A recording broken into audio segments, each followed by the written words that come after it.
Committee is engaged in an investigation, particularly as it relates to the handling of the Hillary Clinton email scandal and any potential investigations of the Clinton Foundation in the handling of bribes or other types of improper payments. I can certainly say that my impression after these interviews is that there was extreme pro-Hillary Clinton bias that benefited her in this investigation, and that she received special treatment as a consequence of her candidacy for president. That shouldn't happen. The law should apply equally to all Americans, whether they're political candidates or not, and so we need to institute reforms through the Judiciary Committee for more oversight, more transparency, so that this never happens again. I wanted to get your reaction to something. A Democratic Representative, Sheila Jackson Lee, who has been in one of these rooms, did step out of the McCabe testimony yesterday to speak to reporters who are, all eager to learn more about the investigation, find out what we can. I want to get your reaction to what she said. Let's listen. This gentleman's potential firing, from my perspective, is a red line in the sand for the president, for the FBI director, the Attorney General, and the Deputy Attorney General.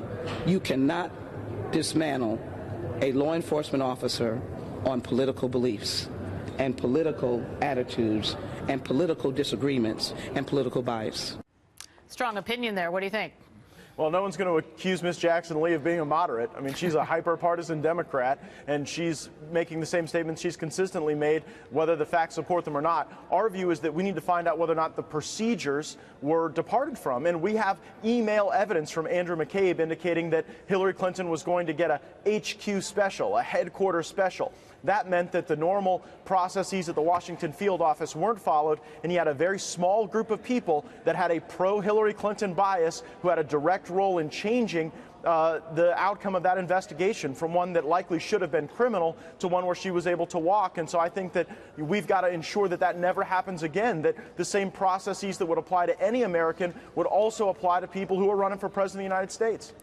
I was reading through some of the articles about what's been happening there in Washington. We've been hearing some Republicans have been dissatisfied with some of the responses they are getting. Is that why this is going into the multi-hour No, look, we're not dissatisfied as Republicans. Look, we got an economy that's growing. Illegal immigration has been reduced by more than half. We've got historic tax cuts. If we have a year in 2018 like we had in 2017, we're going to be tired of winning. And so I think that there's a good enthusiasm in our party as it relates to these investigations. We just want to follow the facts. We want to see if we've got the right systems and processes in place for reporting and transparency so that the American people have confidence in the FBI and confidence in the Department of Justice. And we can't have a bunch of political autocrats there trying to undermine the duly elected president of the United States. That's what we're fighting for, rule of law and fair democracy where we get to actually have the president we elected.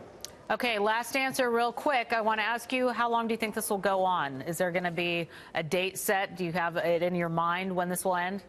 My expectation is that within the first quarter of next year, we'll have a dispositive conclusion evidencing absolutely no collusion between the president's campaign and Russia. I think it may take some time beyond that to really ensconce the reforms at the FBI and at the Department of Justice so that we don't have circumstances that leave America vulnerable to this type of a political takeover of these critical institutions. All right.